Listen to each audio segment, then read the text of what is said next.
All right, hey everybody.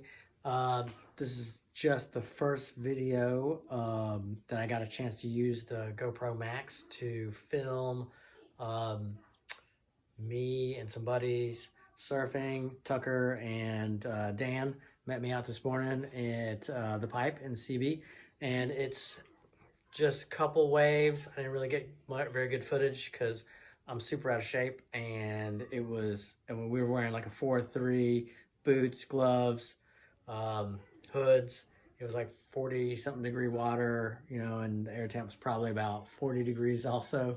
So I hope it's not too shaky. It's my first try, or my first attempt at GoPro Max on the wrist mount surfing. So I tweaked my back last week, so I was kind of nursing it, but also I rode the wavestorm, which I don't know, if y'all don't have a soft top, somebody should tell you about it, but they're super fun, man. Okay, hope you enjoyed the video. Hope it's not too shaky. It's my first edit, so they'll probably get better from here. All right, take care.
Yeah.